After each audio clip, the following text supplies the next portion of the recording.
Today is Tuesday, May 29th, 2018. I call the Warren County Commissioners Court to order.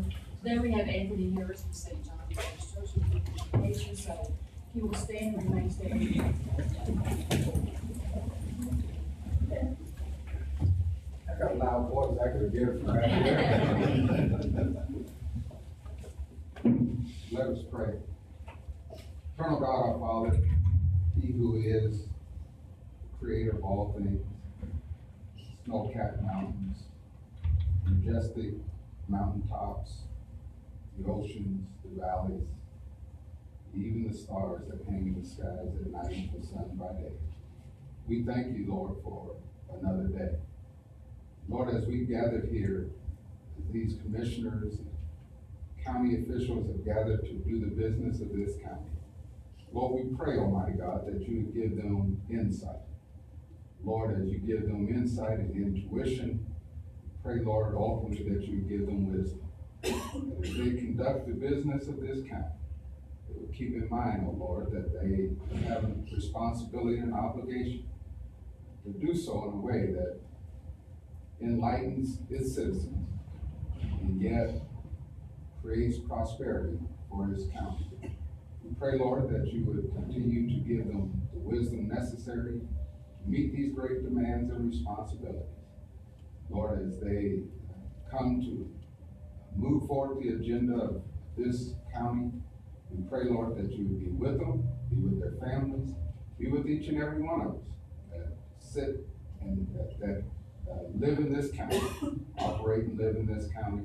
We pray, Lord, that your grace and mercy be upon all of us. In your Son, Jesus' name, amen. Amen. Allegiance to the flag of the United States of America and to the republic for which it stands, one nation, under God, indivisible, with liberty and justice for all. Honor the Texas flag. I pledge allegiance to thee, Texas, one state, under God, one and indivisible.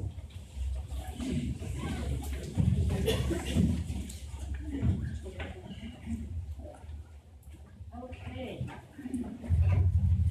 First thing on the agenda is recognition of minutes from May 14th, 2018.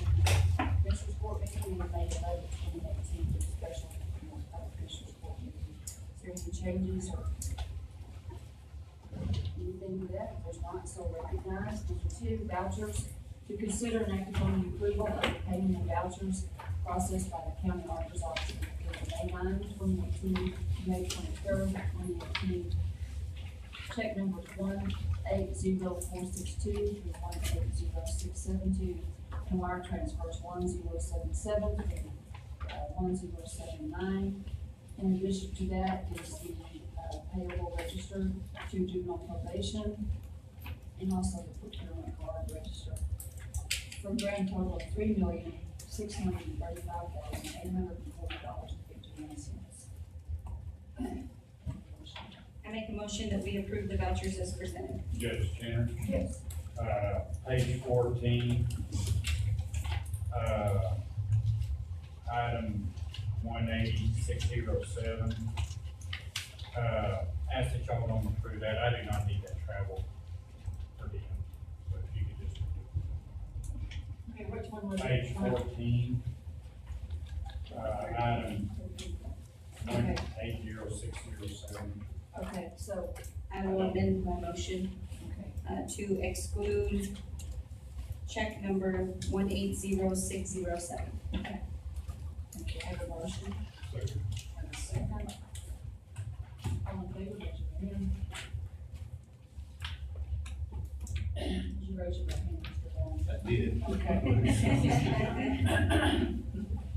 5-0, thank you. Insurance report, you recognize that.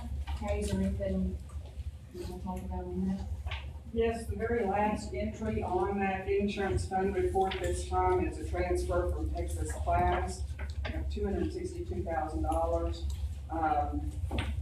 Because of the volume of claims that we've seen coming through, it's not thought it's necessary to transfer from Texas Class. You'll notice down in the Texas Class section that $262 $2,000 transfer does not show yet. And it'll probably be, the end of the month before we actually see the transfer on the bank statement, but it has already taken place. Okay, I'm trying to think of a time that has happened. Has it been a while? That's we had a transfer in? We transferred in last March, Okay, also from Texas Class. We opened the Texas Class account, and I don't remember just when we opened it, but we moved a large slice of money into Texas Class sometime back. And because of claims that have been coming through recently, it's been necessary to move that money back to the A&B account. Earlier this month, you told us about warned us about a large claim. $304,000 claim, yes. That's in there. Is that right? It does not show yet on this bank statement, but it has run through the account. The bank statement runs a bit behind because we get, as you know, when you get your bank statement, it ends the end of the month, and so sometimes there are other, transactions that don't show yet, and that's one that has actually gone through the account that is not showing on this bank statement. My And question is that an ongoing expense or is that a one-time thing? Hopefully that will be a one-time hit on that particular claim. We've been experiencing some high volume claims, the last several months, even, outside of that $304,000 claim. We'll talk about that on the next item.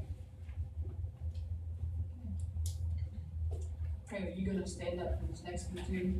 I will, Okay, insurance. if I must. So recognize. Number 4, insurance fund account to consider for approval, a request to transfer $250,000 from general contingency account to the insurance fund. I visited with Carrie, week before last, and we talked about, the state of the account as a whole. As I just mentioned, the bank statement that you see, every commissioner's court runs behind what's actually occurring, in our bank account. And, right now, as of this morning, between what has cleared but not shown on your bank statement, what is still in pending and shown on the voucher report this morning that's due to be released, and one other,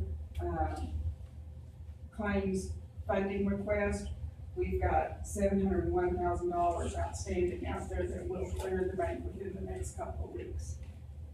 And so, in light of that information and the fact that on an average, we're, about $6,000 down per month. There's an imbalance of about $6,000 a month in what's running through the account right now and what we're putting into the account by virtue of payroll deposits and those kinds of things. Carrie and I thought that it was necessary to go ahead and move $250,000 from contingency, of course, if the court allows us to do so, to just shore up this insurance account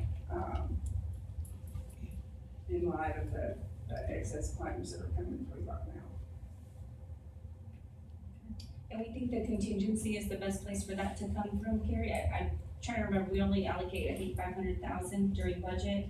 Correct, we allocated $500,000 and we obligated about $38,000, I believe, budget, so I believe that's the best place to take it from. And we will start seeing some returns, and some reinsurance reimbursements, as these large claims start processing all the way through. But, you know, it's anybody's guess as to how long that will take, and we just wanna make sure that the account can stand, the transactions in the meantime. I'll move the request. Transfer $250,000 from general contingency account to the insurance fund. Second.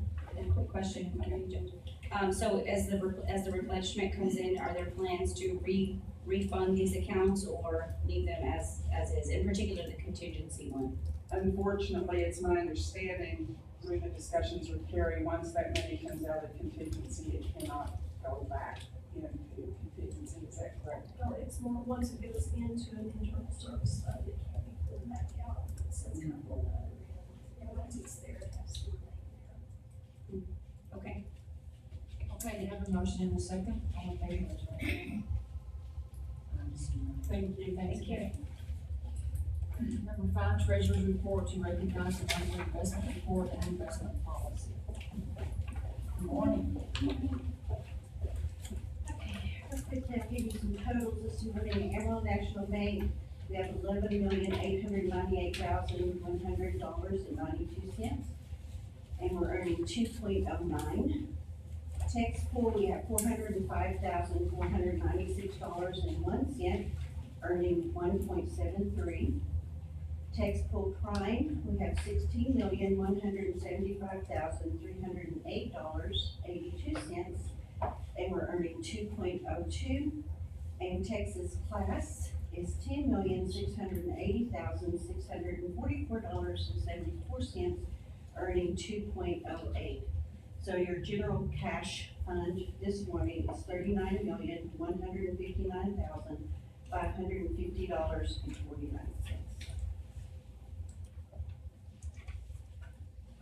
Dan, are there any plans to move to the A and B account since it's gaining a little more at 2.09 with both of the prime and class?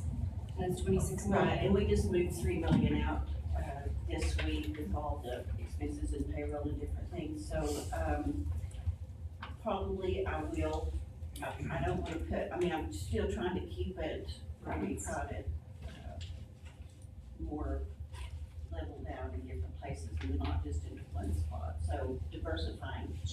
But I can do some more there, and they're happy with the balance we have, but because Texas class and A and B generally stay neck and neck, I can, still be able to diversify and earn the best that we can. Yeah, it's the prime, the one that's catching my attention at that rate in comparison to the other two investments. Okay, so then, you have the, investment policy as well, and there were 2 changes this year according to legislative changes. And one is on page 4, under item 1, it's in italic, and we had to say, including the federal home loan banks, which was from section 2256.009 of the government code. So, we included that, and then on the next page, on page 5, item E under 5 is a totally new section, and it says secured in accordance with chapter 2257 or any manner and amount provided by law for deposits of the county. Those were wordings that legislation required that goes in our policy. So those are the 2 changes, otherwise, everything is correct and up to date. And what were the changes put into place, or do you know, around the House bill, what it was trying to do or accomplish by adding those 2 things? Just to make sure that the home loan bank was included, and, it's generally just wording to bring things up to date, so that it's not antiquated or that all periods are covered. And then also on the very last page in the back is our approved brokers list. And so when you make a motion to approve this, if you make a motion to approve this policy, please include that approved brokers list as well, so we can amend that. And there were no changes to that this year. Okay, the agenda item says to recognize only, so. No, it has to be approved, sorry.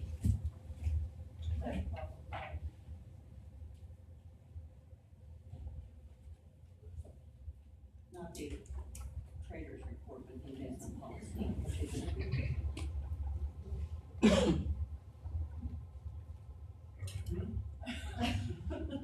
talking about the broker's list? No. No. Yeah. The home policy and the broker's list. That's say approved, it says recommend.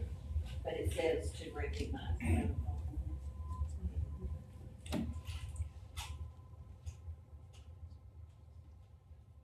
Well, I suppose we should put it on the next agenda. Is that a federal problem? It just puts it behind, I mean, it's due in May, Well, but, It's due in May. because it's annually, every May it's due. Just have another zero payroll.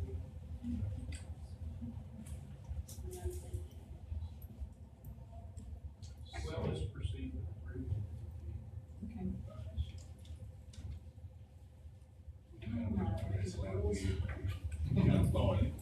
If it needs to be approved in May, I suggest we. Let's go into. I move that we approve the investment report as presented and approve the list of authorized orders. Second. I have a motion and a second. All in favor, raise your hand. Okay, and here's the order document. Okay, thank you. Thank you, guys.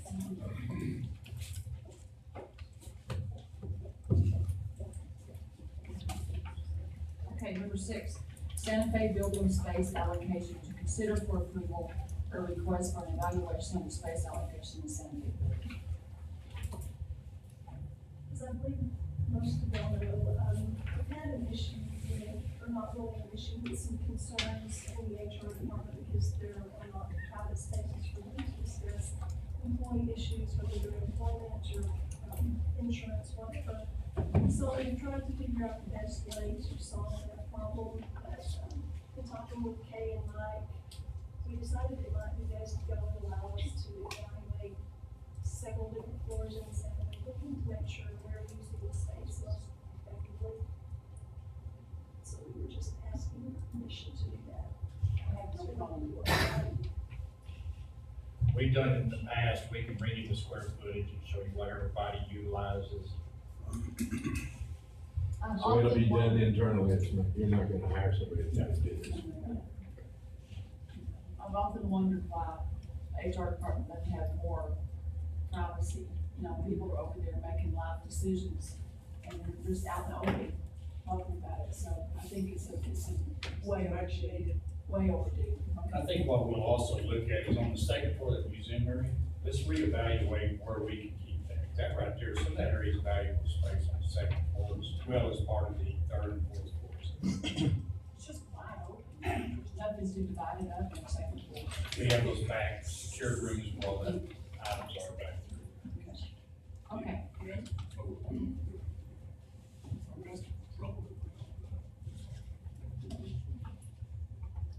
And you'll just keep that as a standing item to keep us updated. So do you need to vote on this then? If you don't mind, just, since it's Okay. written that way. I need a motion. I move to approve the request for evaluation of the space allocation in the Santa Fe building, respect to HR and, secretary. Second. Did you say? Et cetera, et cetera. Okay, I just wanted to make sure. He is the key now. Yeah. Okay, I have a motion and a second, et cetera, et cetera. And you seconded it. All in favor, Rachel? Thank you. Rachel, yeah, did everybody do that? Okay. Number 7, removal of generator, old Potter County Sheriff's Administration Building. To consider and act upon the removal of the old generator at the old Potter County Sheriff's Administration Building and install it in the Potter County Road and Bridge Building. Both will be used in the building here and maintenance fund. That's a question. Good morning. As you see, we want their generator, we've had issues with the power going out there for years. For some reason, inclement weather, it'll go out, and then the only issue we're having is sometimes we can't get the garage doors open. And if we ever need our equipment, we can't open them up. Well, some of them we can, they're heavy, but they're real dangerous to open up manually. So we're trying to get this generator put in so that in case of an emergency, we can pull our equipment out still for whatever reasons, fires or snow or what have you. I believe I have around $45,000 in there left. I'm not sure, I forgot it over the weekend, but, after this is said and done. What'd you do this week? Yeah, probably more on Tuesday. It's been a great weekend. But I should have about 19,000 left in my budget for the next 4 months, and I don't foresee anything major going on with the building, other than an AC unit check. That shouldn't cost very much. I have a few doors encumbered because they're, need to be replaced, and, that's about it. So I'm assuming with this write-up from More Electric that they looked at the generator coming from the sheriff's office and it's of good quality and worth the $10,000 to put it in? And Mike is paying for the removal and the transportation to our building, and all we have to do is pay for the hookup. And I have to have a couple guys there on Friday to, help them move it, because they don't wanna shut us down, so they're gonna do it on our day off. And then they'll completely shut the building down, hook everything on Friday, and then turn it back on. So what's the total project cost? Is it this 10,000 or is it? No, I've got part of it coming out of my grocery list. I'd have to, probably say that's a little over $8,000 to do. I'm just rolling that from here, a little over 8,000. I have not done the requisition yet. That would be, actually, we're looking to get it moved here within probably the third week of June. So. And then you mentioned paying a couple of gentlemen during their, Yes, give them comp time for showing up to help. They're probably gonna have to use a loader to move that around. It's a big generator. Like I said, just in case of an emergency, I hate to have that equipment stuck inside the building, not be able to get it out. But when we get power outages, at least once a month in the summertime. Sometimes it's an hour, sometimes it's a couple hours. It's just funny out there. I don't know why electricity goes out a lot. Yeah, we were paying, but not having a fixed price on that. So Sheriff, why didn't you take it with you? Yeah, we just use not it. everything. You don't need Yeah, it. use that. $23 million. 21, less than 21. And that was, he said it'd probably be a little under that, because he can review some of the stuff off the old building, so it's probably be a little bit less than that. I move we allow the Road and Bridge Department to utilize the Potter County Sheriff's old generator and install at their facility for $10,000.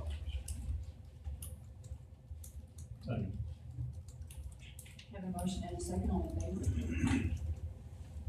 Zero. Thank you, Sebastian. Okay, number 8, subdivision plat approval. To consider for final approval of subdivision plat prepared by AJD Engineering for developers of Legacy Ranch Unit Number 1 at Western, Sections 160 and 181, Lot 9, BS&F survey, Potter County, Texas. I reviewed all the paperwork that they've submitted, the plat, drainage reports and everything. I think everything's in order for them to go ahead and, start with their construction of roads. This north of This is on 81, north of, Prairie West. on the west side, Yeah. before you get up. This is the first, unit that we build, and they still have several more to go. So there's one exit, that's all right. At the moment, there is, but there'll be several, as I said, unit 2 and 3, they'll have more exits on, 2381. That's the speed problem. The exits are. But yes, this is Jesse with OJD. I don't know if you have any other questions. I do have a couple of questions. So, Sebastian, as it relates to the footprint of this new net, I'm assuming this is all net new development, 100% new. And let's say we, approve this subdivision. Help me understand, because this is not my line of expertise, what that means to the roads once it comes up. Are we absorbing all of that in the county? And I think about how that falls in line with this road policy that I think you've been working on over the last couple of years. trying to speak to how many you can absorb with your staff, et cetera. So help me kind of, should we approve this? I don't wanna be surprised by budget and say, well, you approved that back in end of May, so I need 5 more people. Like, help me kind of understand this decision point. Well, according to the road specs, it goes up and there's a hot mix on it. And hot mix is a lot better than chip seal that we use. So we usually don't have to do any maintenance on those roads for several years. The only damage that it's done to those after we accept them is the cement trucks going in and out, putting the foundations for those homes. But as far as maintenance and everything else, it's not a big hit at any time, but in the future, of course, you're gonna have to seal over them and maintain them otherwise. But, as far as initially, I don't see anything major as far as, money-wise to absorb all these. And we have this one, we have Eaton Park, Prairie South started, they're gonna Lake Ritchie this week. And then Silver Point will be off of Dow Road, but that's in the ETJ. So the city will oversee the specs as far as, city specs, and then once they're done, we'll take it over because it's inside the county.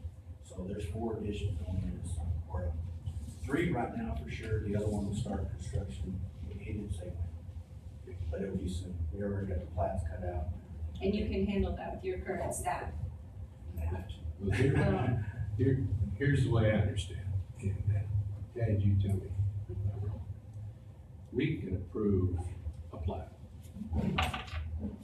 And, those plats, so the roads in those plats have to be built to our standards. As far as us taking then the maintenance over, that should take another one. Out of this plat. That's correct. So it's not automatic that we will take it. No, it's not, I'm not sure. And, you know, there's a lot of counties that are having the same problem. And so, some of them aren't accepting those roads. So what's the? Now, I'm not advocating that at all, because I think we ought to, but, I'm just trying to clarify that just because what we vote on today doesn't mean that that's automatic. But what's the alternative, Commissioner? Let's say we're a nay on that. What the alternative is that the developers, set up a homeowners association or something like that.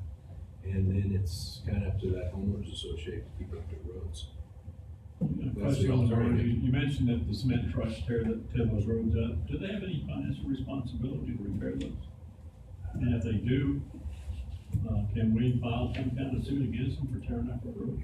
We could, I would certainly keep that in if it's extensive enough to warrant. if we have to do repair work on it, then it's extensive enough, I would say. Yeah, it's mainly the edges where they come in and out of the ditches. Let's hold them responsible. It's not only the cement trucks, but it's also the contractors cutting through, taking shortcuts, because there's no road, there's no house out there. They'll take off, so these are gonna be pretty good sized ditches, they shouldn't be able to get across unless they got a culvert there. And they specify the size of the culverts on all the lots here, which is good, because we don't have to go out there and tell them what size, we just go out here and monitor and make sure they put the right size culvert in. So it's been a big hassle in the past. So is there ever a scenario where the homeowners association, let's just say, where they take over, the responsibility of that, issue? Does it not fall somewhat back in the county? I was going to do some of the work behind the brush. If the roads were bad enough conditions that the citizens wanted to petition to have the roads considered abandoned by the county, they can take the road. That's quite a process. So you have to up the roads to get the bad enough condition for that to happen. As far as us taking over maintenance things, there's a ratio specified in the subdivision regulations. So many lots have to be developed and built before our obligation to maintain the roads kicks in. I can't remember that ratio at the moment, but that's the way that works. So that if a development just falls flat and nobody builds, then our obligation to maintain the roads is not true. And I just feel like we're at a point where we have to seriously be looking at this. This is great, a good problem to have in Bushland, you know, that I think is in this push and pull area where they're almost a city at this point. Whether that is a homeowners association or something to offset that, I don't know. What I would hate to do to a developer is to approve this, fast forward down the road and say, we're not taking the roads, you need to build a homeowners association and figure it out. I'd much rather them know we're vetting that up front, should that occur, so that that's not a surprise to them and they can build that into their pro forma model. Because I'd imagine that requires some other type of operational changes to when someone buys that home to say, the county is looking at this, so you need to know when you make this purchase. Well, it's really difficult to establish a homeowners association once there's a group of people already there. Right. The developer established that up front. Otherwise, you have to have 100% vote in favor of a homeowners association to ever establish. So it's very difficult to establish once the community's there. But how do we get in front of that, Commissioner, exactly to your point? Since this is net new, there is no one there, how do we get in front of that with the developer as opposed to the latter? Well, you know, I don't think there's a whole lot of authority we have. Kick in until the development is significantly developed and built on. But it's a good point, because if developers develop the notion that the county is not gonna take over maintenance of the roads, they're gonna be more interested in doing their developments in another county. It's hard to predict all the ramifications of developments like this, but there'll be tax dollars for some of more services, but there'll also be people who live out there coming downtown to, how do we predict exactly how that's all going? You can't, and it's the chicken or egg conversation, but where I would say today Bushland is, Commissioner, I don't want to speak for you, I mean, that's certainly your precinct, but where I feel like Bushland is today as opposed to 5-7 years ago, they're past that point, like they are growing, and I would expect more and more of this. So I'm just trying to put that out there, that I can't imagine as a county that we can continue to absorb this, and as a builder, it's only for a developer to get in front of that, because at some point, we're gonna have to hit that crossroad. I was surprised, Abby, that your answer was, I guess if I have to, I'll take it. I wasn't expecting that answer. One thing that happens with the development, you'll get more people, more taxpayers, and so it won't be like we're trying to do the same thing on the same amount of dollars. Things will change. But I think, and I'm not sure because I haven't studied the laws that carefully, but I don't think the county has a whole lot of legal authority other than to approve a plat and approve how the roads are to be built. Other than that, I'm not sure the county has any authority to require anything else. I think that's correct. We have the authority given us under the government code as relates to subdivisions, and mostly that's approval of the roads, and that's what Sebastian and Mr. So if anything that falls back on, do we have any cover, any protection whatsoever moving forward? Protection from. If we decide to not take on the road. If we decide not to do anything, then that is your own guarantee that you're not going to be spending some money maintaining roads for people who are paying taxes. So your only guarantee is to do nothing. Well, we could approve the plat, to your point earlier, we could approve the plat and then it come back for road approval or disapproval. That's where I think the dialogue is if. Well, that's the risk on the developer. Right. That's why the developer is in touch with our road and bridge. I'm just trying to get in front of it. I can't imagine, that we can absorb this today. That's my own personal opinion. I don't know that savvy. I don't do what you guys do every day. I'm shocked that you're saying we can absorb something like this at this footprint. Maybe not year one, won't be a big deal, but year 5. One of 4. Yeah. They're already in the works, the other ones. They're already, like I said, they're cutting roads out there. The thing is, I don't understand if we oversee the whole process and deny the roads, do we have a legal obligation or they sue us to take over those roads? That's more of a headache than, I don't know. Like I said, I don't it's think, kind of hard. you know, we've never had to deny one that we approved, but I'm just, So are we at a point that we need more study time for this, or are we ready to? Well, For the plan itself? yeah, what's the average, price point on one of the homes, Mr. Rutherford? I don't know. I'm not sure Shane would have idea of the price. Oh, okay, Yes, so the average price point for these homes are gonna be around 300,000. They're gonna be a little bit, it's gonna be a little bit bigger of a development. Not as many homes as what I call a cookie cutter, because we'll have more, acreage here. But also on the roads on this one, usually what we do with our, maintenance guys that come out like Fuller's Advance, you have a year from the time they get it done, a warranty, a warranty phase. So you got a year to accept it. In between that year, they have to maintain those roads until that year comes. So for the 88 lots that we're gonna do here, I forget how many roads are in this one, but, from the time that we're done and they kind of accept it, there's a year that Fuller or whoever gets it has to keep these roads going until y'all take over, is what we normally do. And I didn't hear that in most discussions. that's perfect, thank you. That's the first time anybody's done that. Well, I mean, I'm not hesitant about moving forward. Obviously, we want development, we want growth. That to me is the no-brainer. It's the second tier of that, and not necessarily year 1 or even year 3. It's year 4, 5, 6, when the roads need some type of maintenance. So you aggregate this one development times 4 with the other developments. And to say we can do that with the same staff is surprising to me, is where I'm kind of. What you're doing with the same staff. Yeah. And I would think that when that time comes, you would ask for additional staff in the years to come, so. Look forward to Sure, that. anyway. Well, I would like to add, to request some more information kind of around that process and, which is, I just feel like we're a little bit of uncharted territory. What that looks like with some of the, How many plats have we had in the county?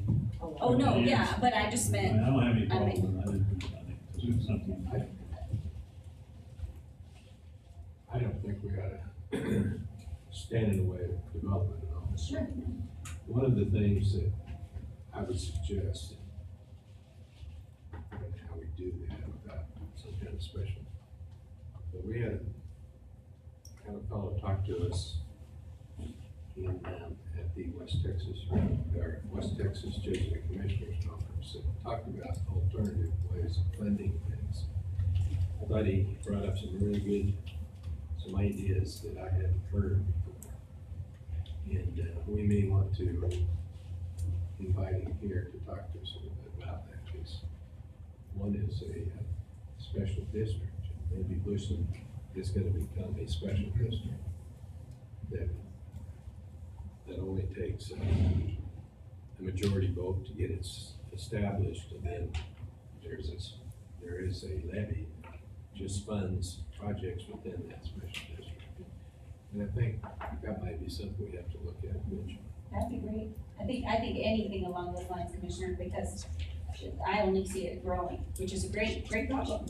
Well, we have that problem, the development, that most of the people moved out there so they wouldn't have to have all the hassle of the city. So I don't see them becoming a city anytime soon, so. But we often hear them, obviously you guys know this, at the court level, asking for city-like amenities, right? So it's a push-pull. Back in that cake in 82, so. Anyway, I will move that we approve the Legacy Ranch Unit Number 1, plat, 10%. A second. Okay, I have a motion and a second, all in favor, raise your hand. And Tad, the roads are coming back for a second vote, just to make sure I'm clear with that process. Yes. Please bring that back for a second. That's what they're ready for. We'll bring it back. Thank you. I'll just bring this to you later. Yes. We can just go through it in office if you want to, whatever you Okay. want to. Oh, you want to wait for it, I'll do it after. Okay, I'll just clean your office. About later. Okay, Thank thank you. you. Thank you. Number 9, county attorney's office to consider and act on a request from the county attorney's office for budget transfers to allocate salary funds, but not limited to gambling funds for certain attorneys and staff members. Scott is not here today, he's ill. Yeah, he said you were gonna talk to him this morning. I'll try. Okay. That's the least you can do.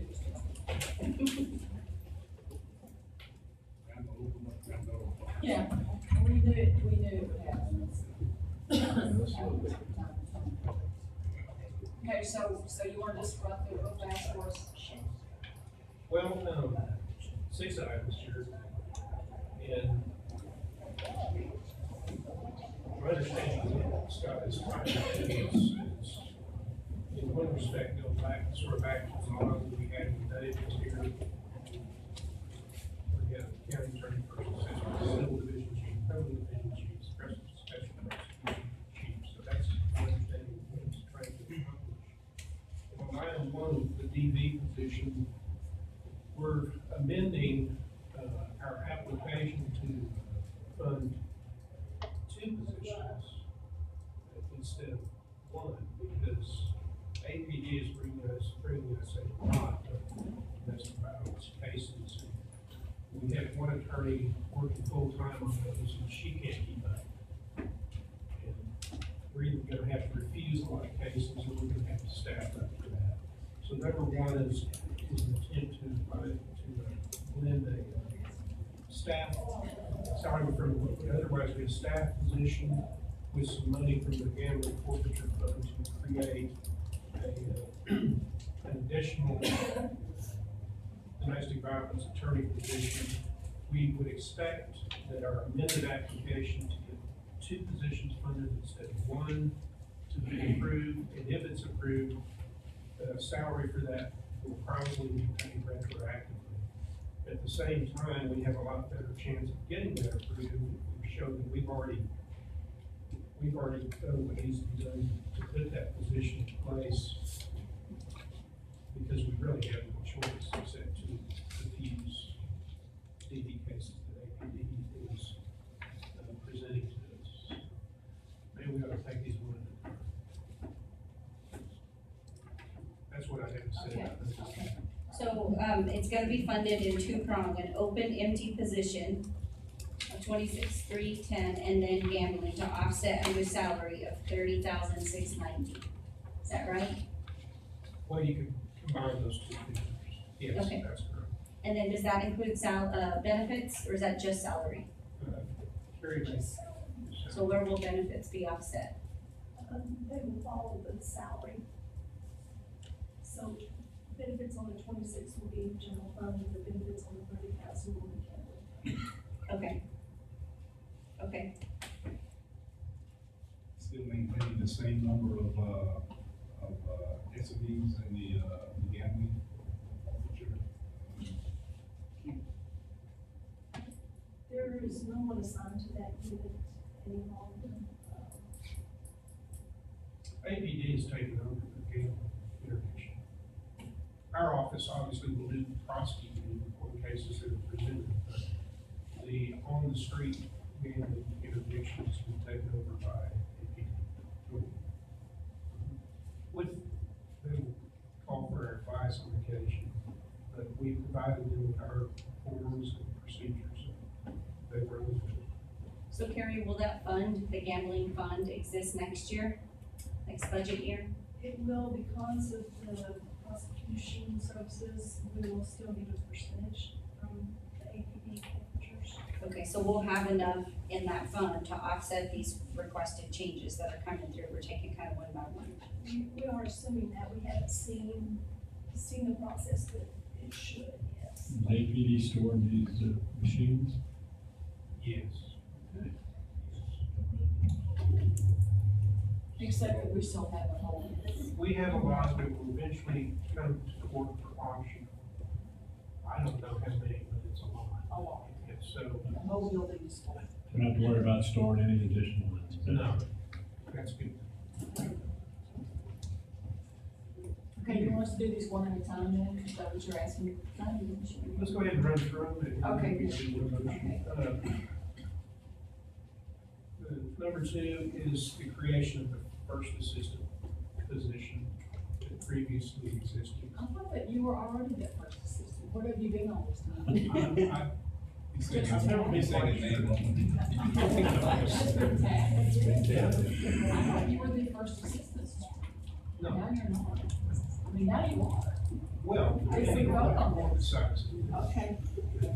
I'm so confused. All this time I trusted you for everything. You just put it down. That's all. I probably should have told you. I'm so disappointed. I'll see if I can get it. And then Wade Overstreet, number three and four go together. Melinda Powell is our CPS attorney. And she's been our CPS attorney for quite some time. She does a fabulous job. Scott would like to move Wade from the criminal division chief to the civil division chief. Or special prosecution to civil division chief. And then Melinda Powell, filled the spot as special prosecution chief, and the salary that goes with that position. So what does a special prosecution chief, basically in respect of gambling? That has been gambling and hot check prosecutions, so Melinda's will continue to be child protective services and hot check prosecutions, and I'm sure some other things. And then our criminal division chief is Christy Gray. That changes her name. And Wade would become the civil division chief.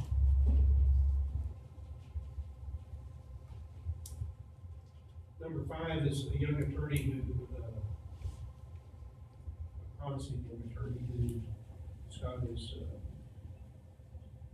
wanting to move from the, entry level salary to,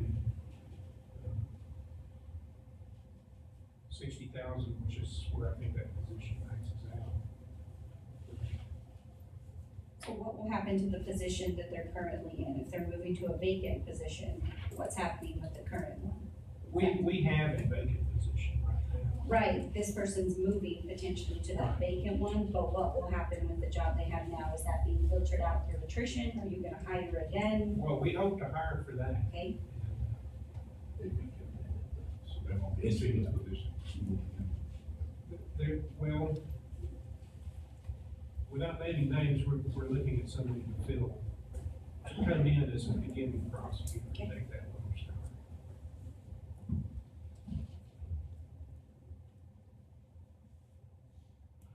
Number six is we need two court coordinators instead of one. That's just the reality.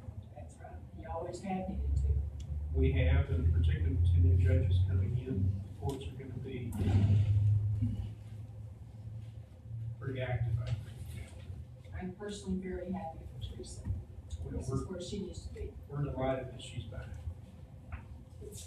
so Tad, what is help me understand, kind of the rhyme and reason around the salary variation, right? Like first assistant moving up to 3,000, number four, a title change moving up to 7,500.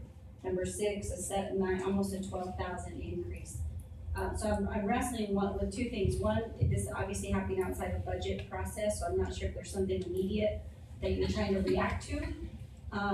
And help me understand the variation of numbers. And I don't know their skill set and any of that stuff, so. I don't really have the information to address that. I don't know how Scott arrived at these numbers with Carrie's help out with management.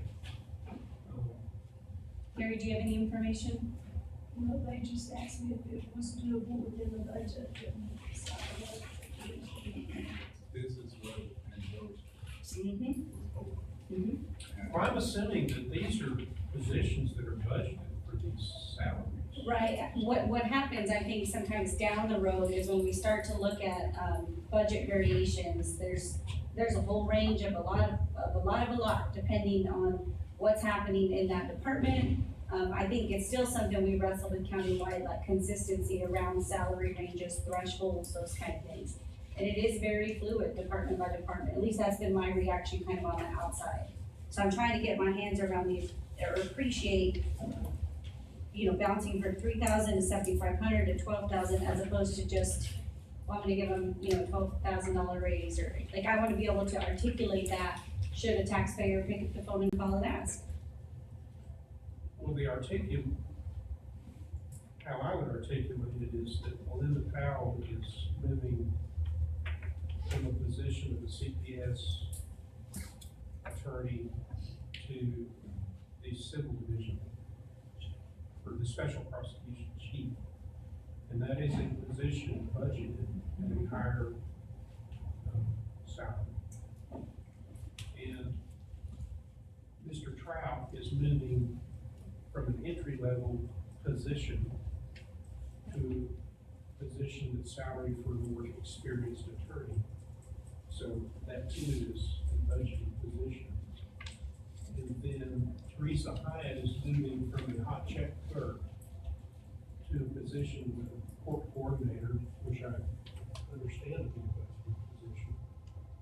And involves a great deal more responsibility. As far as the first assistant position, I have no idea. That's, I suppose, a budgeted position before I was at.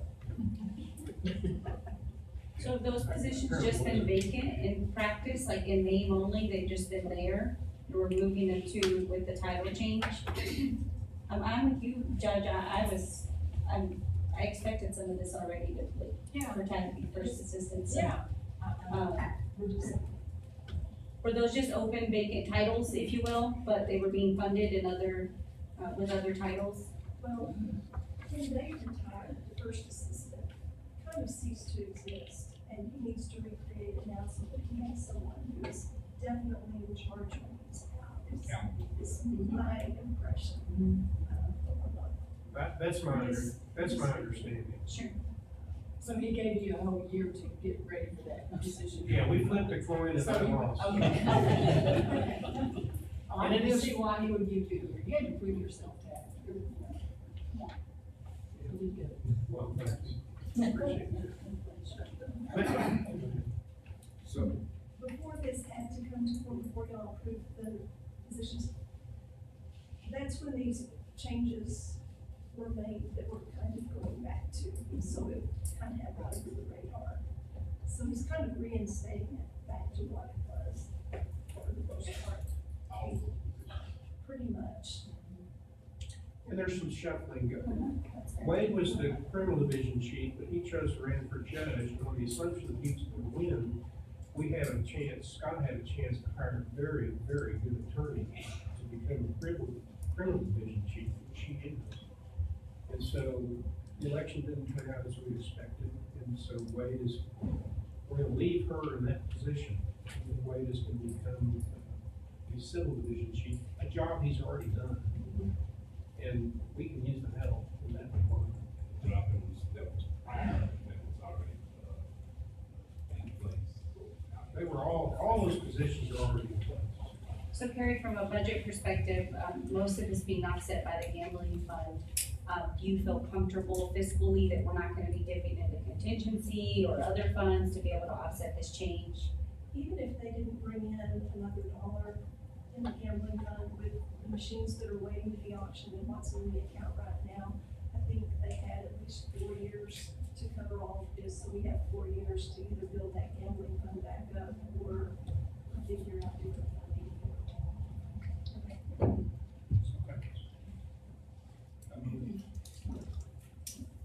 that the approved request from the county attorney's office for budget transfer to reallocate salary funds, including but not limited to gambling funds for certain attorneys and staff members.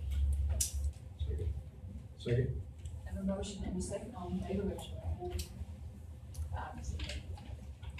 Thanks, Ted. Thank you. First assistant.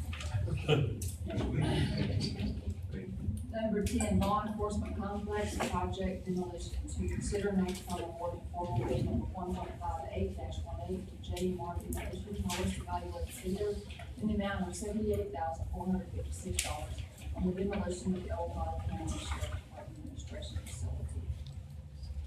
Who wants to talk about this? I can start off first. Purchasing department, submitted bid, you've got your handout, 7 different, bids, and we evaluated them all, each list and August, and also most,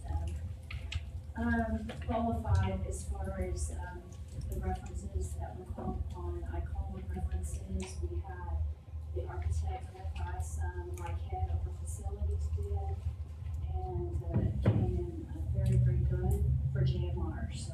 I know John Keel had been involved in helping to prepare some of this evaluation material. And so as purchasing, unless Mike or John Keel have any other information, I'd like to make that recommendation that we go award to JMR for $78,456. I got a question, how can it be so much difference between these companies? You got one 380,000, and one we're gonna probably accept 78,000. How does that? Also remember names. How does that happen? A lot of these companies, out of town, they would be bringing their equipment in, they're not already set up here. Some of these companies, JMR's already set up, they've done some actual demolition out of town. So their equipment's in town, so they kind of save it. What have they done? Their name sounded very familiar. I was The looking at Emerald Inn, they were associated with that. On Emerald Boulevard? Yes, with That's another right. company there as well. The funding for this, I already have that plan within the grocery list. We got $120,971 set aside to actually do this work. Commissioner, the Emerald Inn in your precinct, I don't know if you worked or saw at all any of that progress with this vendor? Did well. They do that very good way with time designer as well. Did you hear John? And then- They have an A+ rating with business. That is- How would you know that, John? A little bird though. He did his homework. And homework?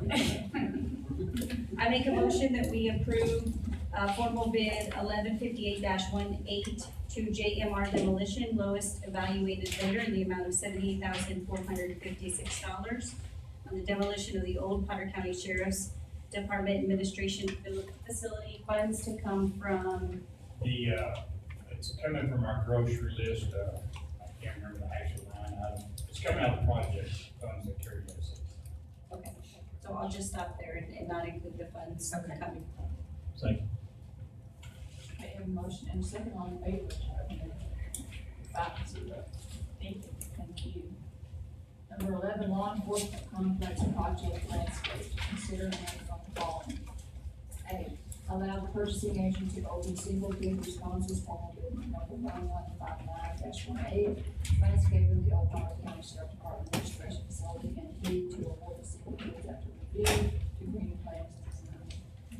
Judge, I would ask permission for us to take a brief break so we could actually go look at the actual bids, Okay, which is only one, that's a little bit pricey. okay, all right. That's assuming you approve it, so. Yes, did you approve this? Well, we probably should vote on this. Yes, that's correct. Vote on A first. I make a motion that we approve opening of single bid, responses, formal bid 1159-18, landscape of the Old Potter County Sheriff's Department Administration Facility. Second. I have a motion and a second, all in favor? 5-0. I'll let y'all go ahead, can we go ahead with the rest of the agenda like that? Okay. Let's go right down Number 12, local government corporation, you hear update on the local government corporation? So, While they're processing that, that new line system. so we're gonna, just a couple of housekeeping things and I'll wait until you're set up, Commissioner. I did, get a couple of presentations that were shared at the LGC. There's quite a few slides. I do not plan on speaking in reference to each of these slides. I just thought it was a visual that this group might like to see. So I'm gonna share kind of two things, which is the dirt work. Jerry provided this flash drive at the city and, was very, strict with his directions of take the flash drive back so that we don't get out of sync in documents, if you will. So I have this one and it will go right back to the city. This first presentation, is the dirt work. The second will be the actual renderings. So let me just kind of walk through, and Brandon, you can just go through those kind of quickly. I won't say much on these. I just wanted to give you guys kind of scale and what the group is looking at. I definitely won't do justice as Jerry did. But you'll see a lot of the excavation work obviously happening.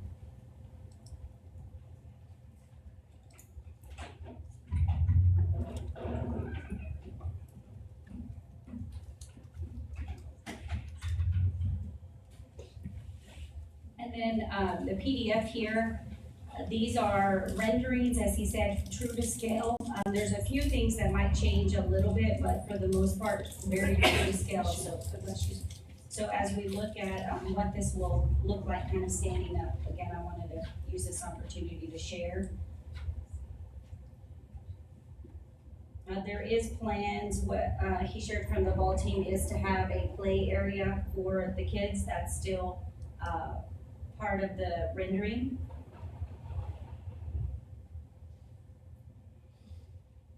What's the seating capacity? It's not our seating capacity, that I know. It's not the same as the stadium. I don't know that, but I could get that. Not off the hand, at least I know. You'll see those kind of club seating, if you will. So those are just kind of renderings. I'm visual, so I like to kind of bring those things so this group can definitely have some parameters around the scale of what's happening. But a couple of things that they shared that I thought was kind of important, and then I'll be fairly quick here. They announced a new communication person for the hotel, or community relations, I'm sorry, Deborah McCart, taking that at the hotel. They also approved renderings for what they call temporary signage, and I have that here with me. I'll hand this out, but if you'll imagine the parking garage as it is today in the empty windows, the LGC approved putting some pictures that you can see through, pictures along those lines of what might go in those windows. So I would say it's very similar to what I saw on Harry Williams' project out at Town Square. So it's really similar to just in the windows. There was a little discord of whether that should be an expense of the LGC. It cost around $14,000 to do that. So we did get some public comment around, is that really good use of the $14,000? I know Judge Pfaff had a couple of questions, but in all that to say, the LGC did approve these renderings to go on the windows. And I looked through them fairly quickly. We got them at the LGC meeting. My only feedback back to them is that they had definitely different generations accounted for, but I did not see our retired population in any of those pictures. So they had kids, they had families, it looked like a very diverse slate of pictures, but I didn't see our retired population, so that was my feedback. No, I did not. So, I'm just looking at everything. I'll hand this, but anyway, that's my only update on the LGC. I wanted to kind of share that and show you those renderings. Okay, all right, Judge, you're giving me a hard time, so thank you. Number 13, employment items. Consider an act on the following employment items: road and bridge discharge of Joshua Gray as maintenance mechanic welder effective May 16. Resignation of Victor Morrow and summer board effective May 14. The hiring of Justin McNack as summer board replacement for Victor Morrow effective May 17. And the discharge of Chancellor Dunn as summer board effective May 14. Let's go ahead and vote on those separately. Move that we approve the following employment items as noted by the county judge for item 15. 8 through 5 through 1 through 4. Okay, I need a second. Second? Okay, I have a motion, and a second, all in favor, raise your hand. 5-0. And B, maintenance and facilities, resignation of Tiffany Beth Toe as custodian effective May 25th, 2018. And these next two, there was a misunderstanding of this. This is actually the transfer of Lance Leslie Miller as mechanic technician effective May 24, and the transfer of Lawrence Trina Allen as replacement for Lance Miller. So I'm gonna put those. Wait a minute. Wait. So the discharge is not a discharge, it's just a transfer. They traded spots, right? And that's all they're doing. They're just flipped. They just flipped. Okay, It's so, just stated. yeah. Move to approve Okay. with the noted correction for, Okay. to Need a second? Second. Have a motion and a second, all in favor, raise your hand. Guys, Brooke, thank you very much. Mike, do you have anything on the project? You want to go back to that item? Yes, so I can- okay, y'all ready? Okay. Okay. So D is to award the single bids after review the complaints and sign. I'm, as a purchasing agent and as our evaluating team, the actual bid that we received, the only bid, was approximately over $40,000 over what we have budgeted. I'm making a recommendation to go out, to allow it to rebid this project. Why do you think there was just one bid? We actually think that maybe it's a timing, issue. We sent it out to approximately 10, Chris did. There is a good possibility, I don't know, all the details as far as it wasn't mandatory. There was one vendor that could not make it, but wanted to bid, so I think there's a possibility that we, like I said, there's a lot of construction going on. Mike, do I have anything to? Okay, so. We've got plenty of time for what I'm fixing to present in order to get this done.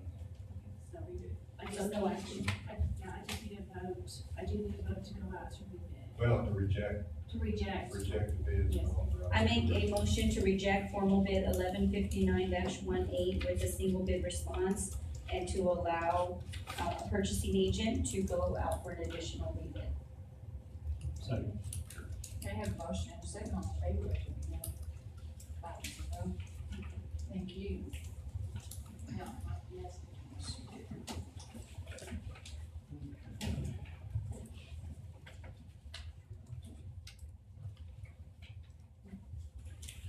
Kind of start off, regarding the law enforcement center projects, this coming Monday, June the 4th, we planned on having our pre-demolition and pre-landscaping.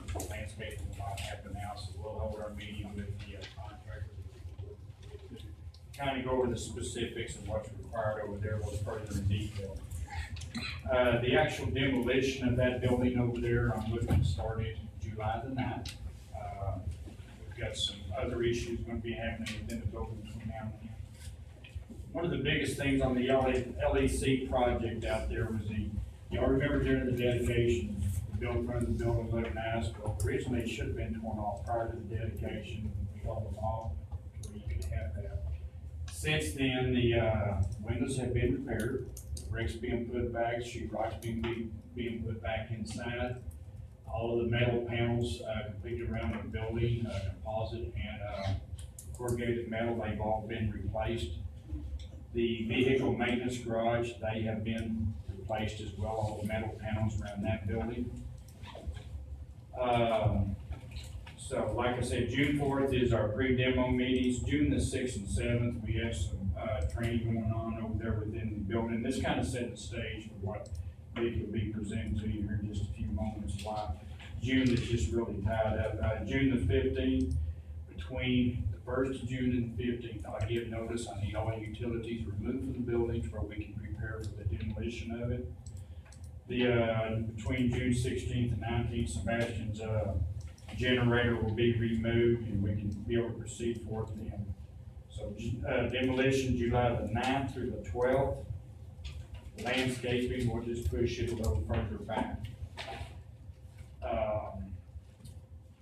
The law enforcement center, we have achieved substantial completion on that particular building February 14th. That's when your 1-year warranty period started.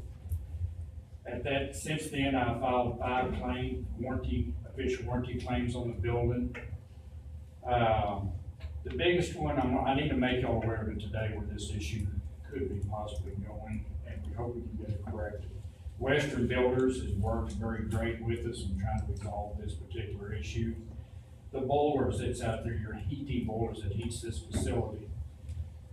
We actually went through and did the commissioning of these boilers back in, late winter in order to be able to heat the building.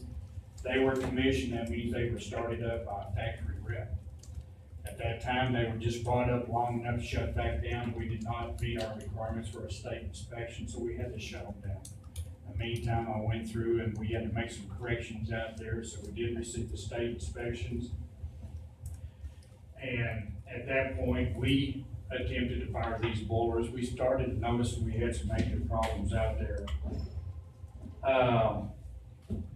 One of the warranty claims that I filed is with these boilers, meaning they're not operating properly. You get your technician back out, go back through them. We want to know why they keep shutting down. So Raypak, the company out of Dallas, or Hydrotemp, they had sent out their technician. We met with them out there to go through, and that's all we had anticipated on doing that day, was just, troubleshooting this equipment. Well, we did have a meeting prior to that. We had some issues. Everybody had suspicion of what was creating the problems. Everything from gas regulators on each boiler to flow problems. Well, as of last week, I went on ahead and filed a revision to the warranty claim. And when I say flow problems, please understand this. You got boilers here. We're moving water through the building, through your VAVs, your coils, we're moving it back. It's just going back and forth. We found out whenever the system was plumbed in, a supply and return, they had lines crossed. Apparently there was some trash and debris that was within the piping. They send the trash through the building, send it backwards through the building, into the coils, your VAVs that used to heat the building, and in turn, very well stop them up. Western Builders, I visited with them late Friday whenever I sent the warranty claim out. We had meetings over it as well last week. We hope to have a meeting tomorrow to see where we go with this. We are gonna be getting, we're not, Western Builders is gonna be giving some feedback. Look, this is what I'm gonna pass that around. This is what we pulled out of the hydronic, system out there that heats the building. It's not gold. No, it's not gold. That is trash and debris that's in there that's clogging the system up. And these are why we file these warranty claims, to have the contractors understand the responsibility, they're responsible to correct this stuff. They're already fighting us on this issue, so that's why we addressed the claim in the manner in which we did. So, we'll get it clean. Okay. The last item I have to present, Vicky, would you like to mention what took place on your auction items over there? So we would be, that's just a small representation. That's just a small representation of what we could find within this hydronic system that is. Could you get rocks? This particular building right here, they only have one area where any pipe was installed below ground, is 6 foot. It's called an expansion lift, or expansion of your heating pipe. They actually had it in the ground on this project. I bet I've got over probably now 4,000 pictures I took during this project. We have proof that they actually let the pipe open at the end of the workday. It stayed open for 2.5 weeks. And, we kept telling them, you're gonna get mice, you're gonna get snakes or something crawl up inside this pipe, and it'll be over right at the rocks in there. So, they are responsible. Western understands that the subcontractor is responsible for this system. Okay, we had an auction of the items that were left over, it was advertised in 2 weeks, it was not successful. We actually spent more time and money, we made a total of, and that's a payment comes in at $95.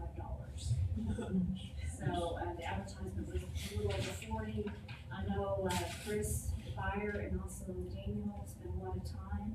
So Mike and I have been talking about it, I've visited with Tad, see if there's any way, we can maybe see if we can get an additional quote to have that, those salvaged items disposed of through our current vendor, which is. What's an example of what went to auction? What can you give me? There were some old wood desks and some chairs, that some of the apartments took some chairs, but they brought them back. That chair doesn't work. Look, doesn't roll and like. This is what you had to deal with all this time, Sheriff. Yes, ma'am. He said there was a reason why they left it. I'm sorry. Wow. They go blind or take care of that. Yeah. Another avenue, if I can present this, the demolition contractors that walked in the building, I did make them aware that we had trash in the Freedom Building. And, I did tell them that more than likely the furniture would be gone. So I have a meeting next Monday, if you will allow me to address in this manner. It's trash in the building, haul it off and just leave it at that. If they come back and say, Mike, that's a little more money, I don't think there's over 2 tons of trash in that building. Shouldn't be more than $600 to $1,000 at that. I have the authority to approve change orders up to the limit which I'll approve. Allow me to address it like that. That's if the commissioners will allow you to consider as trash for the demolition contractor to haul it off. It's not worth person's time, my time, or my employees' time to haul that stuff out of that building, out there to Bowie, because of what we're not gonna get out of it. I can get my grandsons to do if they trash anything. We've actually done this before. We left debris and furniture in a building and had the demo contractor just mark it. And it's not worth I think about all the nonprofits in the city, and it's not, and I've not seen it, so I have no appreciation for how good or bad it is. Sheriff is bad.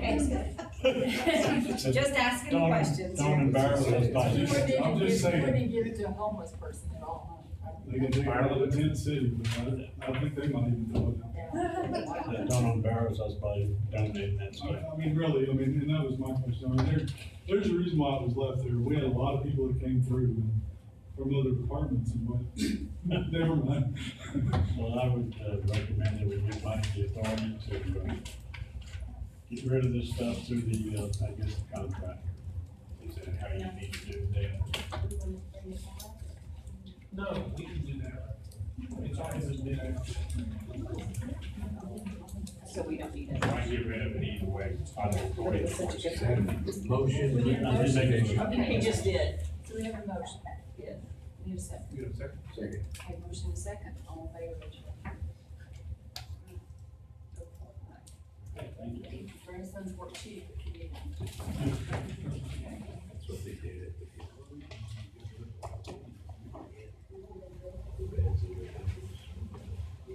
Okay, number 15, jail report, we have 588 people in our jail, 99 of those are female, and out of that, 9 of those are in Childress.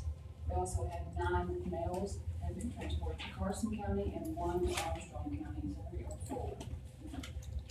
We need help. Days a week. Yeah, we've been there for, been a whole week like that, huh? Almost 2. 85% are felons, 10% are misdemeanors. So, I don't know, we need to bond them out. The ones that we can. I'm sure there are some that can. Okay, county insurance items, we will Not at this time, executive session, agenda items.